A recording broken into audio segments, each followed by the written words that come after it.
Morning, everyone. I'm so glad to have you here today. It's another Friday, and I'm so honored to have you joining me on these various Fridays that we get to do our Friday forums.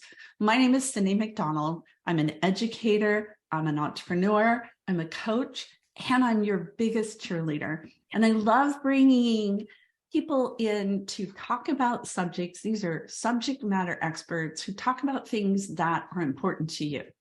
So as you're joining me today, go ahead and put in your name and your location so that Hanna can see where you're from and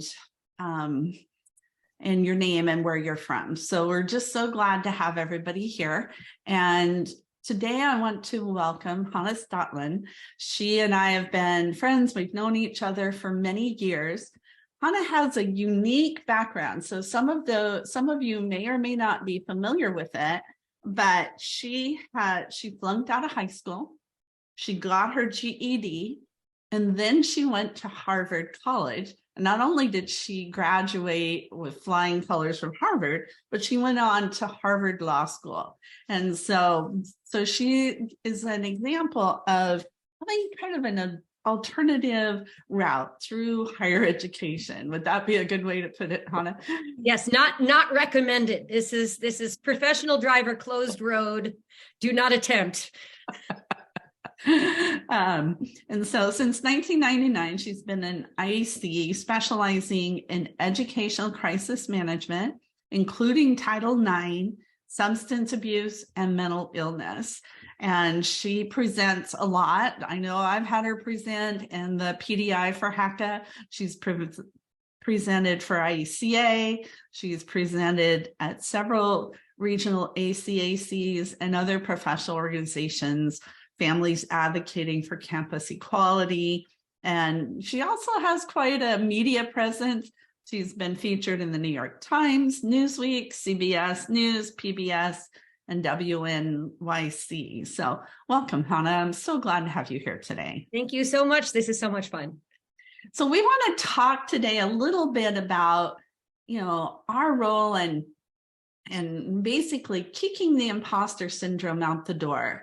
So as we start that, tell us a little bit more about how there's much more to your story about how you became a college counselor. So share a little bit more about how that came about. Sure. This is something that really I kind of fell into. It wasn't a conscious plan. And it did start with flunking out of high school. I had both a lot of struggles with mental illness as well as a kind of misplaced rebellion that was happening in my life at that time, where I thought I was like a conscientious objector to high school. I thought it was like civil disobedience to refuse to do my homework. So that will lead to a lot of F's. So my parents, I think wisely, said, if you're going to live in our house after high school ended, because they didn't kick me out, but I was not graduating. They said, you have to have a GED and a job. So I got a GED and a job. I worked for a couple of years, minimum wage starting kind of job. And one of the many good things I have to say about those jobs is that they do motivate people to go to college. But I had no idea after a couple of years of working whether it was possible for me to go at all. Was it possible for me to go to four-year college?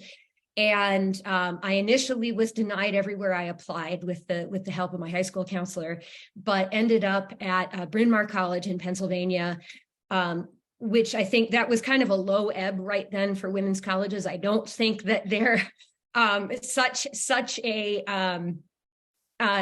way to get a foot in the door. There's still admissions bargains, but not to that degree as they were in 1995. So I went off to Bryn Mawr and found out that I was really good at college, but did not love being at a small women's college in the suburbs. So I did really well. I tried to transfer out after my first year, got denied everywhere I applied again, though I got a wait list or two. And after 2 years at Bryn Mawr, then I got into Harvard, Stanford, and Penn. So I went off to Harvard College as a 22-year-old junior. I had gone through the admissions process 3 times in a row, and it was almost like a controlled experiment because I was the same candidate in many ways, but really changing what are the credentials as far as your most recent academic performance. And so I'd become very interested in the area. So I got a job that summer as a tour guide. And at the end of the script, at the tour, you say, and this is what brought me to Harvard. And I'd say, well, I got straight Fs my last 3 semesters of high school. I got here when I was 22. I have a GED, all of these things, and people were not expecting to hear this from their tour guide. And what started happening right away, and this is in the summer of 98, is after almost every tour, one of the families would take me aside and say, you have to talk to my nephew. He just got out of rehab and he wants to go to college. Can you help us? What do you charge? And bringing me not only IEC projects, but really challenging admissions problems while I was still an undergrad. And so in the summer of 99, I was getting ready to go to law school. I was teaching the LSAT for Kaplan that summer and doing some law school IECing. And people started bringing me these cases and asking to work with me. And it would also, I'm going to put words in my mother's mouth a little bit, not too much, but she would tell her friends, and I'm the youngest of 4 daughters. And so they thought they had seen it all. And in fact, they had not seen it all. And I put them through a lot. So she, of course, had been venting to her friends during my whole saga. And she would say, remember my loser child who was living in the basement? You'll never guess what happened. And they'd say, can she talk to my kid? And again, they would say, you trained at altitude, right? If you could do this with this kind of weight pressing on your application, what can you do with my A student? I want you to work with my kid. So all through law school, and I had a 6-year legal career in Chicago, I was always IECing on the side and hoping to be this when I grew up. And I have been, I had an interim job when I left legal practice, spent 5 years on the career counseling staff at Northwestern Law, which was, especially working on judicial clerkship applications with the students, which was very, very similar to IEC work. Trying to figure out what's a reach and a likely for you as an applicant, and how do we figure out what you will actually enjoy and where you're going to thrive. All of those kinds of projects, working with graduating law students and alumni rather than with high schoolers or college transfers. So I got my feet under me more as a counselor by doing that full time during the last 5 years before launching my business as a full-time venture in 2013. But I had been doing it for 14 years as a side hustle at that point. So when you started in 2013, 2014, how did you feel in terms of, did you feel like you were ready for this? Did you feel like you were still an imposter, even though you had been doing this for so many more years ahead of time? What was your mindset for that, Hanna? So I had different mindsets on different days. There was never, none of this has ever been linear for me. I'm always, I'll have, maybe a month where I'm like, I'm on fire and I really believe in what I'm doing and I feel confident. And then either something happens in my life or for some unknown reason, I'll have the doubts will creep in and say, how are you getting away with this? This isn't going to work. It's not going to be enough to pay your mortgage and your health insurance. And so it was kind of all over the place. And I was always able to push through. But I absolutely had self-doubt and imposter syndrome and how am I getting away with this? They're going to catch me in 2013 and now. So it hasn't changed, even though now you've been doing it for almost 10 years. It's still yes. It hasn't changed. That's still an issue. The flavor of it is a little different, the shape, but now, and as we'll go on to talk about pricing, I know, but as I raise my prices, which I'm proud of doing and want to encourage others to do within the context of your own practice, the imposter syndrome kind of goes along with that. I wouldn't have any imposter syndrome at $100 an hour today. Right. But I'm not charging $100 an hour. So, as I am basically, I view it as I'm trying to climb a steeper hill. And so I'm in better and better shape, but it's also steeper and steeper. And so if you want to keep challenging yourself, which I want to do, it's going to stay difficult. It stays interesting and also difficult. Mm-hmm. So how did you, when you first started, how did you figure out what pricing to use? What did you use as your measure or your comparison? I was thinking about what therapists charge. Mm-hmm. That was an important thing for me. And I also, I made a lot of mistakes. So for example, I had, I can't remember, I was probably charging in 1999, probably $100 an hour, which to me felt like a lot. And as a law student, that's real money. I mean, it still would be now, but it certainly was then. And I was thinking about, just as an example of a mistake I made in terms of understanding the marketplace and the IEC role. When the market collapse happened in 08 and 09, it was a Great Recession, I thought I needed to do recession pricing.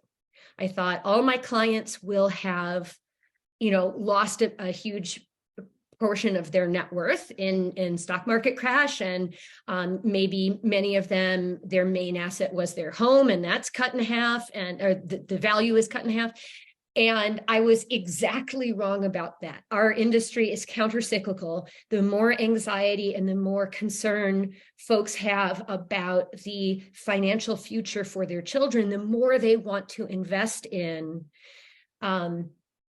getting the most out of their education and credentialing them, right? There's both intrinsic and extrinsic value to the education that they're pursuing.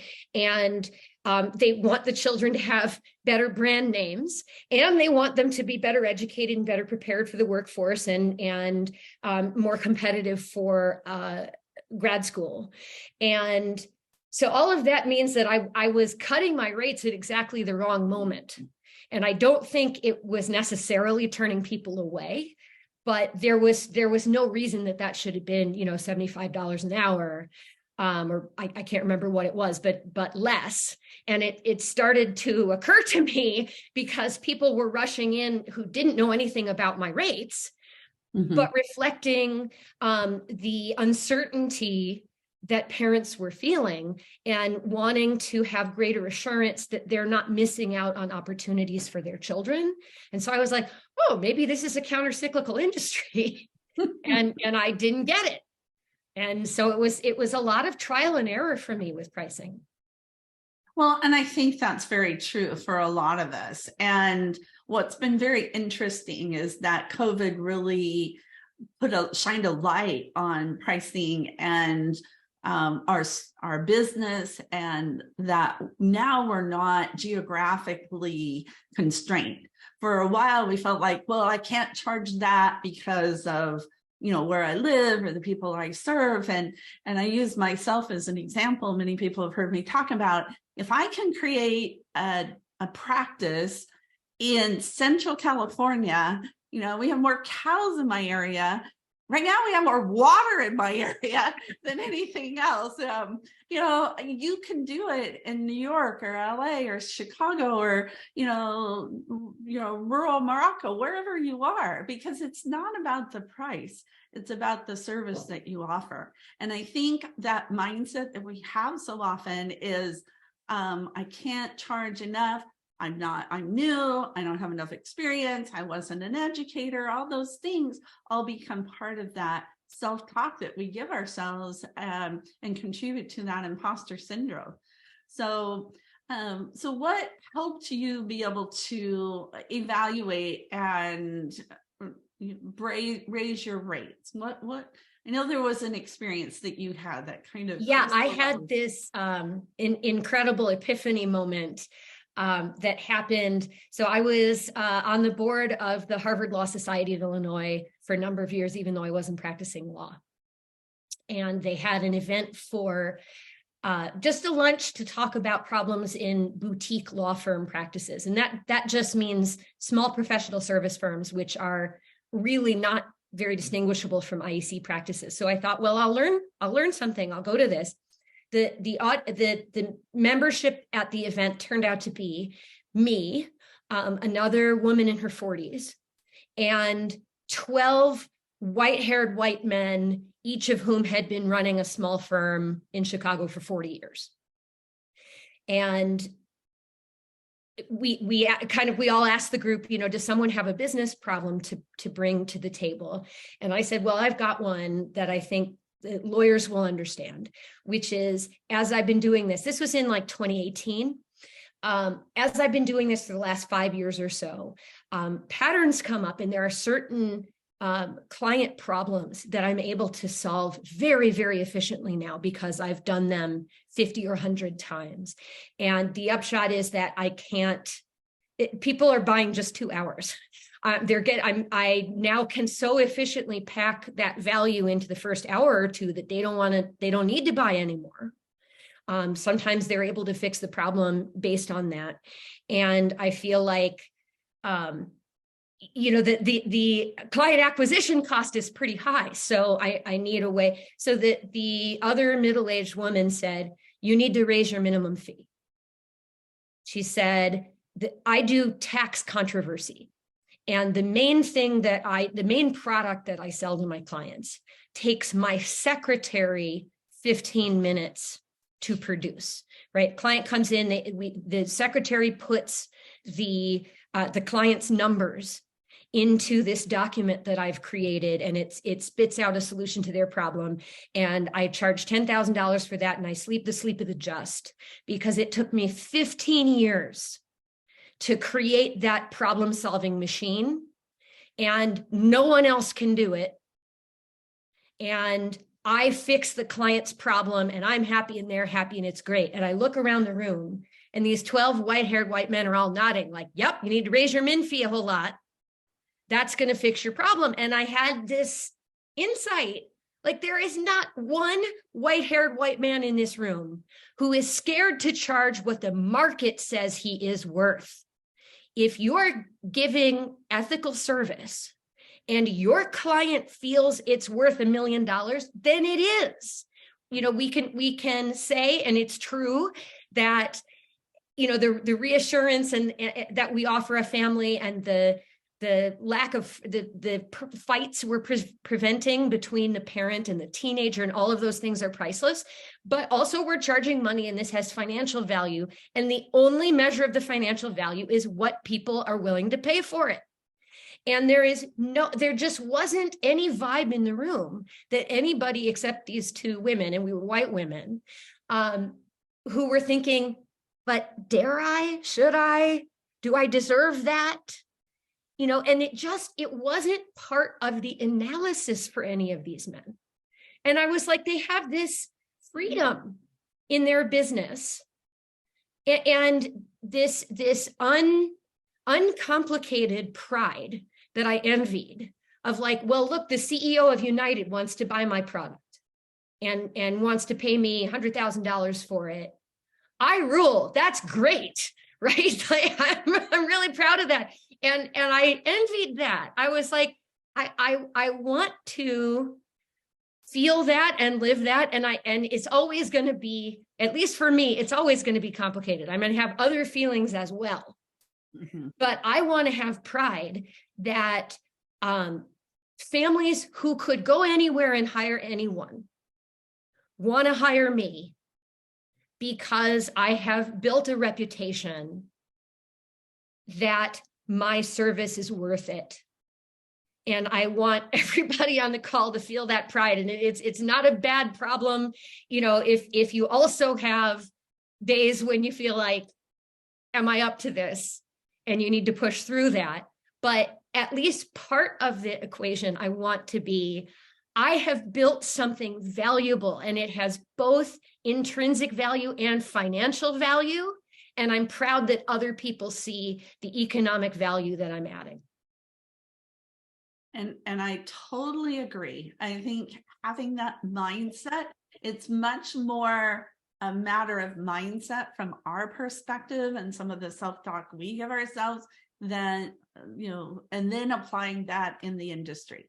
Because if you come at it and go, oh, gee, I'm going to charge you $200, but I'm not really sure I'm worth it. If you don't want to do that, that's okay. Let me know. Well, of course, people are going to object to that. But if you come in and say, here's what I can do for you. And then more importantly, as we're working with families, I really liked what you said, Hanna, about the benefits you bring. And I think we need to emphasize that more. You're helping, the families to sleep better at night and have better relationships with their children. And it's not about filling out, helping to do the best job on the Common App. It's about the skills and things that we're training, bringing. And so if we have confidence in that and we portray that, then that's going to come across to our clients. Now, in California, in Central California, I can't come and charge $10,000 and people are going to pay me that up front. So I found a way to help people be able to afford my services in a way that works for them. So they can pay on a certain monthly basis, whereas they can't do it up front. So I think that's part of the conversation, is looking at, outside of the box thinking in terms of how to approach those. But so when you're talking about experience and the things that you brought to play over build time, what about somebody who is new and who's just starting? What should their approach be? I think looking at other valuable professionals, if you are a mostly geographically defined practice, which is how most of us begin, then looking in your community, what do therapists charge? What does a good hairstylist charge? Yep. Right.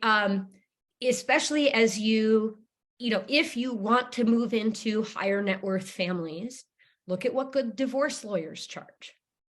All of those will be good foundations.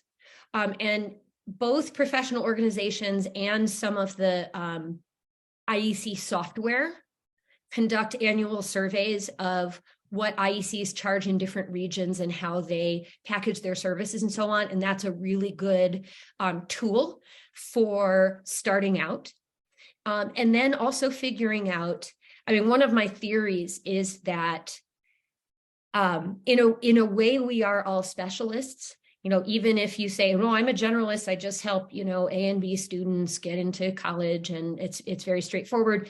Very often you may be one of the top people who knows those 3 high schools in your town. Maybe you're a specialist with that. But I think where the IEC industry is going, I think right now we are where medicine was 100 years ago, where you didn't. That's sad.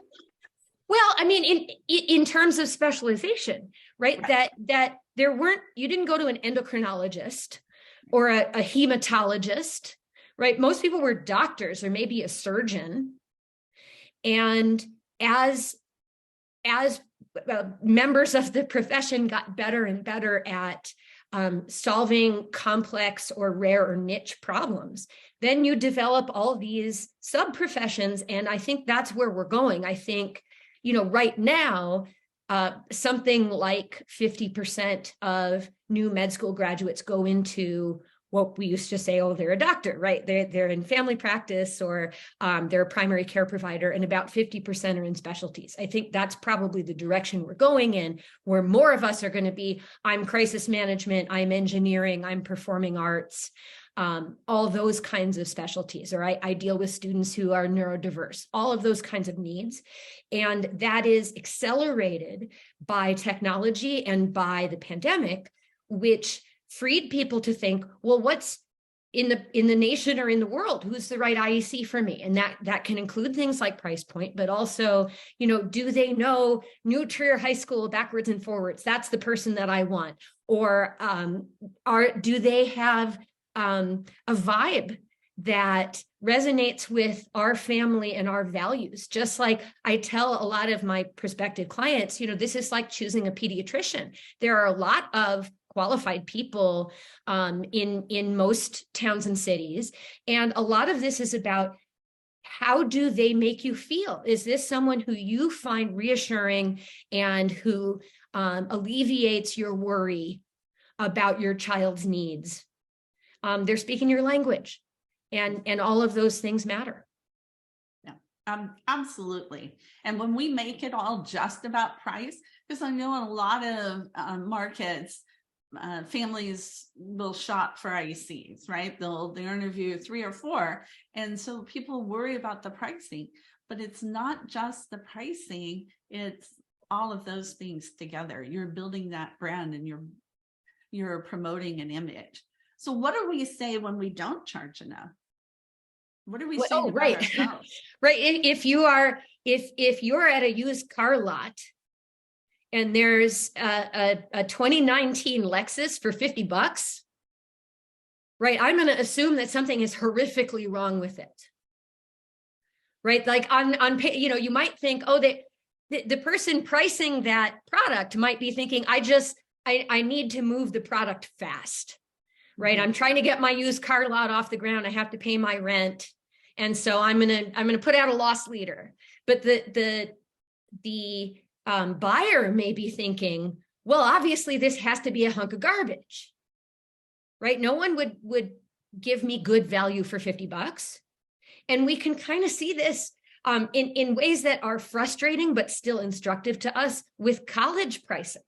Yep. Right. That if you are, like, for example, I was just at, and I'll call them out because I don't think they're doing anything wrong. I respect that they're working in the marketplace. So last week I was at DePauw University in Indiana, and they were talking about, and they have a quite high sticker price that you would expect from a private liberal arts college, and one that's reasonably well known. And they said, and our merit money will start with a high school GPA of 3.0. And what that means is that virtually no one is going to be paying that sticker price. It's a branding tool. Right. It's a way of saying, no, we have value, just like, maybe you're also looking at, a Carleton College or someplace like that.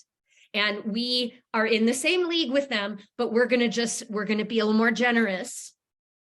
Because our market position isn't quite as strong, and that serves the college as well.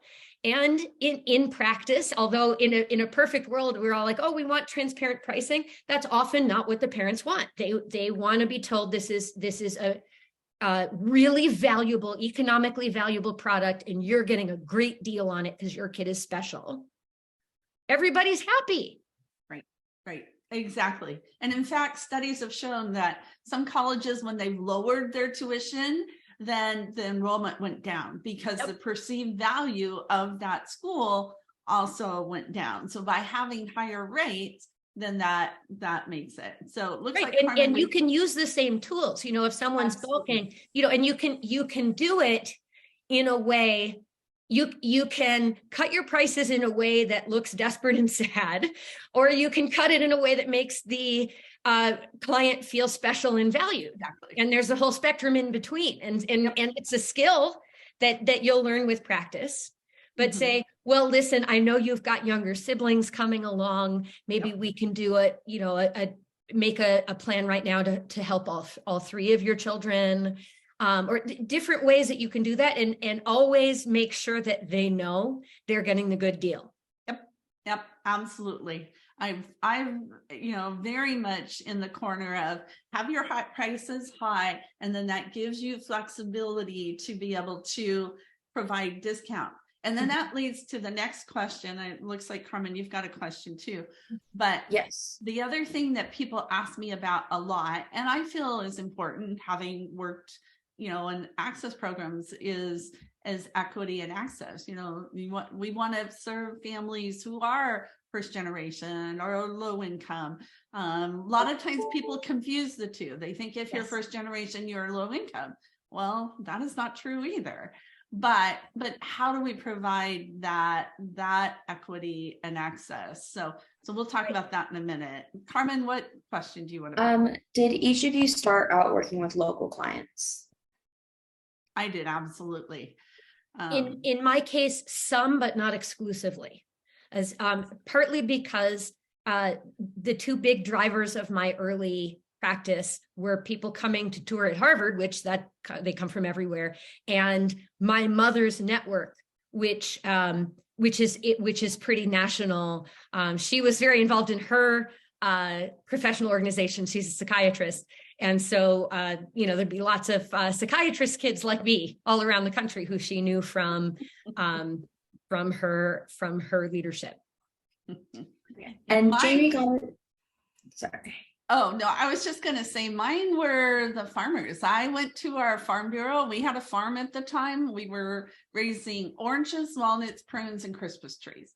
And so I went to the farm bureau and I realized that people were making decisions about, and it was on affordability. It was like, how do you pay for college? And one of my farmer friends was making all these decisions for his 3 daughters that I knew were wrong based on my own experience. So I went to the farm bureau and said, well, how about if I offer, a workshop on how to pay for college? And they partnered with me. We had one workshop in the farm bureau office. I had 85 people show up. And that's how my practice started, with all the farmers. So, yeah. Yeah, when I started trying to grow, one of the things that I did was cold call and cold email a lot of the public libraries in well-off suburbs around. And I live in the city of Chicago, but I figure a lot of the prospective paying clients are going to be in the suburbs. And there were a couple. There were 2 or 3 that said yes out of 30 or more that I reached out to, and a couple of them were more middle income, and I ended up with more pro bono work from there, which is not the end of the world when you're getting started. But one of them was the Glencoe Public Library, which those of you who know Chicago a little bit, that's one of the most shishi towns on the North Shore. If you've seen John Hughes movies, like that, a lot of them take place in that town and its neighbors. So, and I just formed a good relationship with the head of programming there, and ended up doing a number of those talks. And you were talking about Cyndy about equity and access, which is rightly a major concern for many of us. And I think there can be I think there's a common error that I've made, others have made, where we're sort of confusing our sticker, basically how much you're charging the rich families has something to do with access and equity for the middle and lower income families, which it doesn't. I sometimes hear, well, but this person's charging $50,000 for an IEC service. And I'm thinking, yeah, but her client is Bill Gates. And suppose she charges Bill Gates $30,000 instead of $50,000. That does not do anything for diversity, equity, access, inclusion, anything, right? All that does is keep a little more money in Bill Gates's sofa cushions, because it's meaningless amount of money to him. And so let's think about whatever you're doing for equity and access, do it. Fabulous. If you want that to be 80% of your practice and you can afford to do that, wonderful. You're doing God's work. And if Bill Gates comes and says, I want to work with you, giving him a discount does not help any of the higher need kids. Right. Exactly. And speaking from that perspective, I've worked with many students, and one thing about our industry is, excuse me, we all work with pro bono students, but I have found just saying I offer these services for free is not very effective, because they know that you charge. And so that, there's a matter of pride for them too. And so, being able to make it affordable, doing it through a nonprofit group or something like that. I offer scholarships. And so everybody knows what a scholarship is. Oh, well, you've been awarded this Cyndy McDonald scholarship to work with me. Now, I'm not telling them that I'm just discounting my price, but it makes them feel good, and it creates a good relationship between me and the student, and that's what we want. So I totally agree with you. Yeah, I think for those of us who grew up middle class or higher, and who are, this isn't true for all of us, but those of us who are relatively new to this form of community service, of doing pro bono or discounted counseling service, I think a rookie mistake is to imagine that human character is different in different economic classes. It's not. You have a whole range of rotten people and angelic people and people who are out to take advantage of each other. Those people exist at every price point. And it doesn't mean that their kids don't deserve good support. But if you, in a perfect world, no one would waste your donated time. Right. But we live in a world where all humans have our character quirks. And you will find people who, if you're charging them nothing, will be like, well, I don't have to show up. Right. And if you charge them even $10 or $20 an hour, may treat that with a little bit more respect. And so there's, don't be fooled if you're new to this form of service. Don't think, well, the rich people are crummy and the young and the poor people are noble, right? Is every type of human shows up in every group. Mm-hmm. Well, and I totally agree with that. And I think one of the other fallacies that we have in this industry, and I certainly noticed it when I started, was, excuse me, that we're only for the rich people. That's why in the very beginning, it was like, well, we don't even need to talk about financial aid, because nobody in this that hires an IEC needs financial aid. Well, we know. And when you're talking about the very beginning, you're talking about the IEC industry 30, 40 years ago. Exactly. Mm-hmm. Exactly. And that's just not the case. And now we still have this fallacy that only the rich people or only upper income or middle income can afford or need an IEC. And I know that that's not the case. And it's what we need to do. It's not the price that we charge. It's how you make it available for them to be able to pay it. Because you're buying a car, you're not thinking, okay, I'm going to pay. I just bought a brand new car just this last week. I've driven it once. So I'm so excited. I have a Subaru Outback, so I'm so excited. But I'm not thinking about, okay, I'm going to pay $30,000 for this car. I'm thinking, what's my monthly payment going to be? And how many months am I going to pay it? And if you put it for your families in those kinds of contexts, all sorts of families are going to be able to afford it. I mean, I can tell you, students at all income levels are going to have cell phones. Students at all income levels are going to buy Starbucks.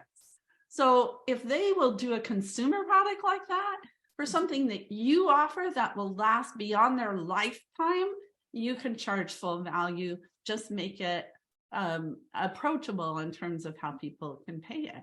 And then from a business perspective, there's a lot of benefits for that. So those are some of the things. Actually, I've been doing these name these price workshops. I've done 2. I've got another one next week. And those are some of the things we talk about and actually walk through the exercise of what you should charge and what it should look like. So we do have a situation in the chat.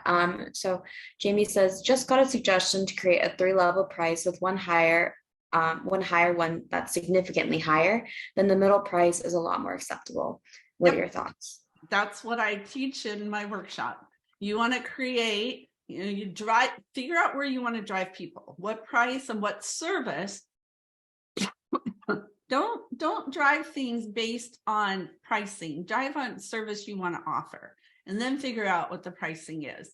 And then if you want to drive 60% of your families to work with you starting their junior year, then you have a real high end, you have this middle, you have a low end. Sometimes you might have two in the middle, so you have one on either end, but that's a very smart marketing approach. So, and that's true of Starbucks drinks. It's true of car brands. Like you can have a whole brand that's different. This is Mercedes-Benz and that's Kia, but even within their lines, they're going to have, fully loaded top of the line, and they're going to have an economy model. Yep. And of course, the pricing that they're showing you from this end is always that economy model. And then when you actually get there, then let me show you the Bentley of Kias. Yes, absolutely. So, we've touched a little bit about like, what are we saying about ourselves when we're setting up the pricing?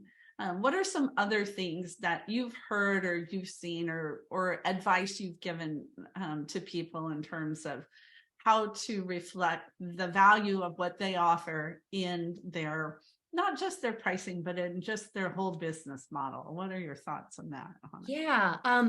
Part of it is complicated by the fact that this is a caring profession. And it's a historically and presently woman-dominated profession. And that's complicating for some folks because it can feel, I think, especially for women, it can feel as though if you charge above a certain level or whatever you came in more comfortable at, if you charge more than that, then somehow it suggests that you don't love your clients or you don't care about their pain. I mean, we're all of us are, some of us have training as mental health counselors. Those of us who don't are all doing it as amateurs, right? Every single one of us is dealing with stress and worry and tension and conflict within families and all of that. And we feel their pain and we want to make it better. And that can feel, especially for women, like it's in tension with, I want my business to be highly profitable. I have these financial goals. I want to pay for my kids' college. I want to retire at such and such age. And I think it takes conscious work to try and separate that and think about it more the way I think male-dominated professions and their members think about it. And this is a little easier for me as a specialist, but if we think about medicine, I don't know anybody who thinks that transplant surgeon has a second house and a boat, so he doesn't care if his patients live or die. I think it's a little bit easier for us to see that it can go hand in hand, that these rare and life-saving professional skills that are so valuable have an enormous financial worth that ought to be rewarded, and that surgeon is going to be destroyed if he feels that he didn't do right by a patient. A patient is harmed because he didn't bring enough excellence to the job. And those things really can be hand in hand. And but we have to consciously work at seeing it that way, because we are so. Here's a little story. So I was one of the first very valuable press opportunities I had is BuzzFeed, which I got more business from being featured in BuzzFeed than I did from the New York Times. I don't know why that's true, but it is true. So BuzzFeed wrote this, I didn't mind very much, but a skeptical article about my work with students accused of sexual misconduct, and gave me, I thought it was a fair but skeptical, somewhat critical analysis in the piece. They gave me a lot of space to tell my angle on my work. And then there was a lot of critique, which I thought was fair, but I did not love the headline, which I know is not usually written by the author of an article, but which I found so gendered. It said, "This woman helps accused rapists get back into college for a price." Like, if I were doing it for free, then that would be okay. And I was like, I just cannot imagine a story about a male surgeon saying, "This surgeon will remove that tumor from your brain for a price." Right? This implication that, you ought to be giving away these valuable professional services for free. Shame on you. Right. Right. And I felt they didn't say it, but I felt it was so gendered. And we need to, I think most of us have grown up in America, have internalized some of that. And we need to consciously look for it and push back on it and be like, damn it, I'm doing right by these clients. And you shouldn't, if I'm an engineer who knows how to build a bridge that doesn't fall down, you pay me for that. I went to school for that. I'm good at that. And if you want a bridge that falls down, do it yourself. You want it done right, pay for excellence from a professional expert. Yeah. Well, what I find interesting in that headline too is that it said a woman. Yes. So, it was twice gendered. And it was in 2015, so I might have to look it up, but I think that's what it said. Yeah, it said woman. Yeah, no, but I think that illustrates too, sometimes our own egos, we feel like, oh, I'm not worth that, so therefore I can't charge that. Right. And right, the attitude that's in the headline is inside of us. Right. This wasn't just, some jerk at BuzzFeed, not treating me with respect. Mm-hmm. This is built into our culture. Yeah. Yeah. All right. Well, we have a few things in the There's chat. A few different things. How do you change the description of what you will cover for the various levels? Is it based on hour or any specific service offered at a higher level? Both. So I don't have different levels. I do have sliding scale based on financial need, but since I don't work by package, I don't have different products. So maybe Cyndy can talk about that. So, well, let's go back. So you're working on an hourly basis. Is that yes, right? With a minimum, thanks to that day, thanks to that tax controversy lawyer who inspired me. Good. Yeah. And I think that's appropriate. And that points out that, some people only work on hourly, and there are lots of pros for doing that. Other people work on, packages, and there are pros and cons for doing that. I work on packages, but that's because that's how I want to work. I don't want to have to keep track of hours per se, but as you're building those packages, and again, I go through these in my workshop, base your prices on how many hours, because you have to have something to go from, and then use that to make sure you're not paying yourself $10 an hour. Otherwise, you might as well just go work at Starbucks. So that's part of the thing to do that. So have you ever had clients not select you as an IEC because they considered your price too high? Yes. And it freaks me out every time.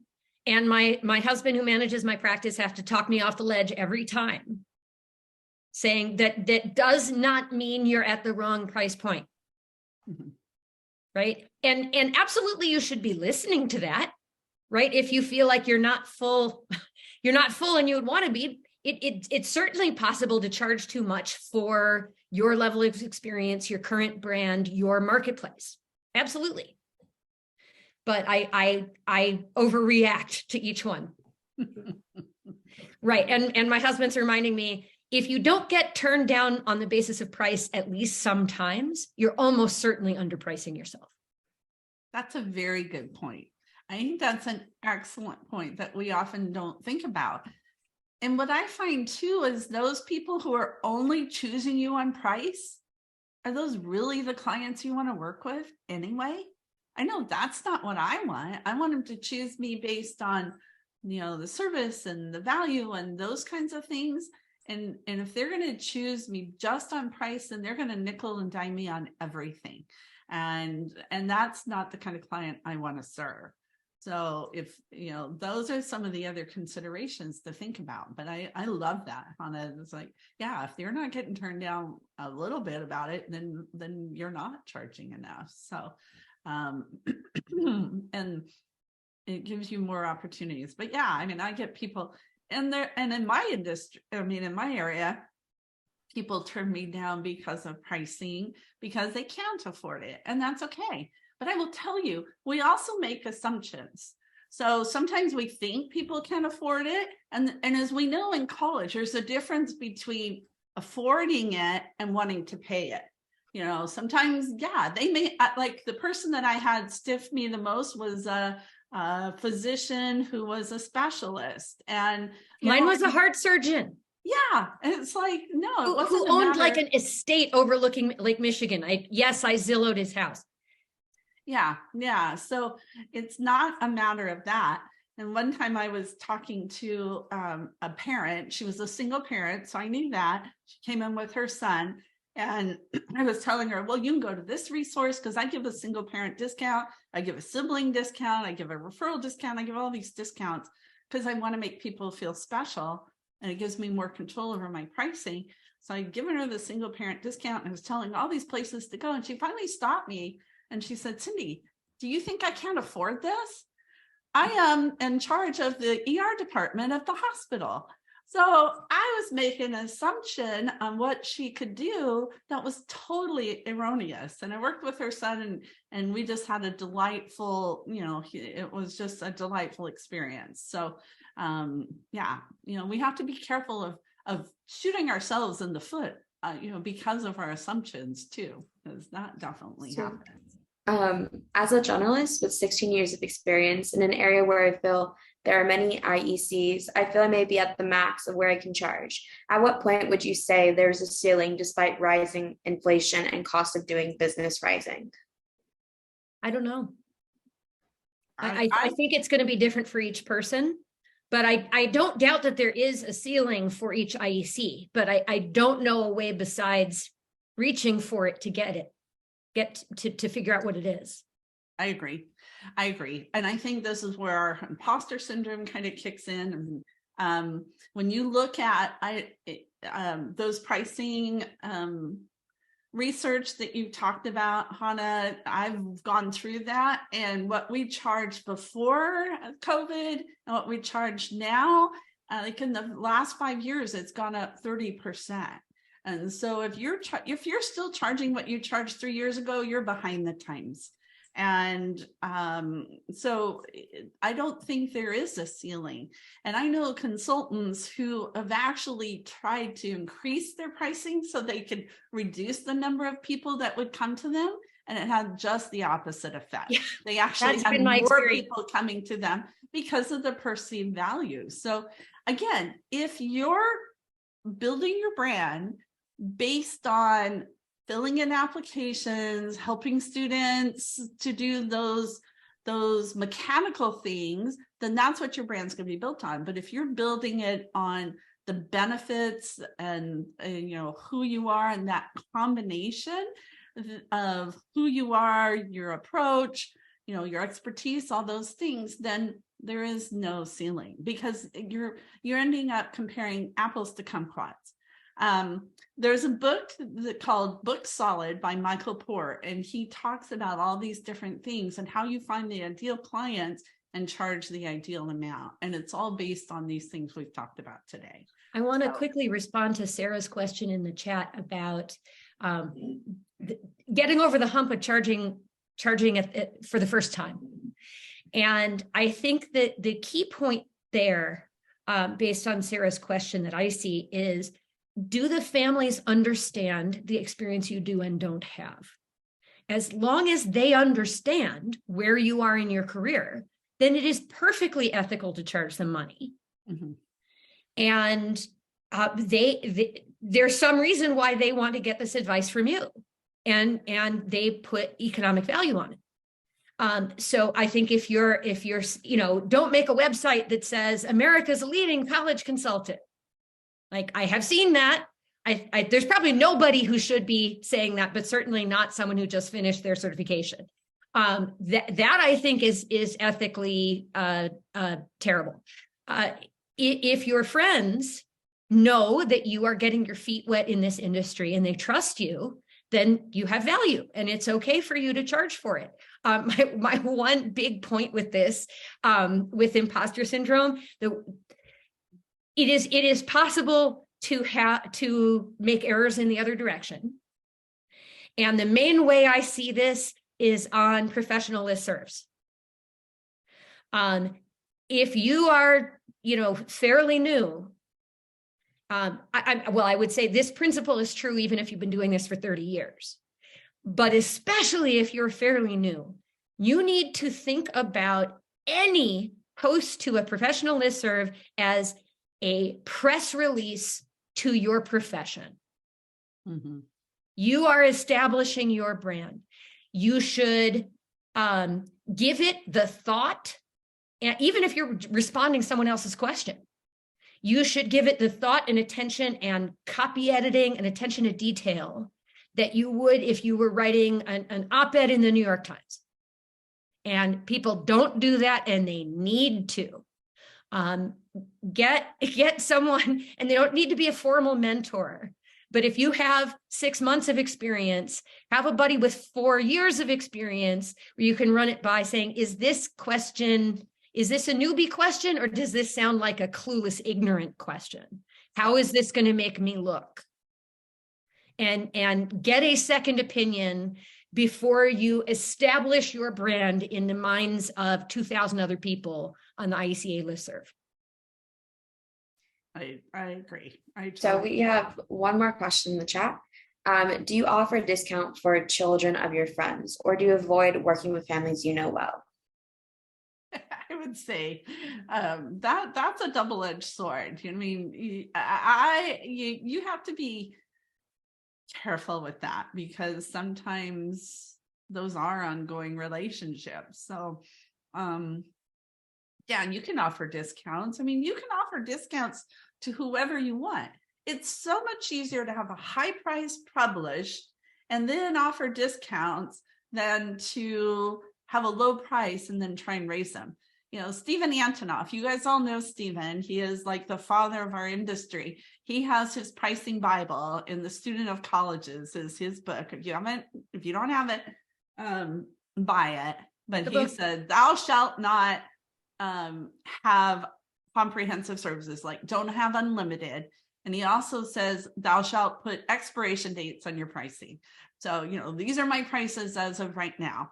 Maybe it'll change in a month or so, but working with friends, children of friends, that's a different story. I mean, it all depends. I've done both, so I don't know. I waive the minimum for children of friends, and for colleagues or anybody who has the potential to send me additional business professionally in addition to their own kids gets a big discount and no minimum. So I work with many IEC's kids when the kids get in trouble or have a crisis, and no minimum, and ditto lawyers who have sent me business. And I think that's an important consideration too. How is that going to help you build your network? And always looking at who your ideal client is. Is this going to bring in my ideal client? So understanding that. We are out of time. Hanna, thank you so much. This has been such a lively, enjoyable conversation. Thank you. I'd love to come back anytime. Well, we could come up with lots of topics, I'm sure, and people could submit those. I hope everybody will join us next Friday for the first week in April. Stefano Papaleo and Greg Sizer. Stefano's with Lynn University and Greg's with Elon. And we're going to talk about experiential learning and how colleges were able to successfully pivot during COVID. They're both very articulate and passionate. You'll really enjoy listening to them.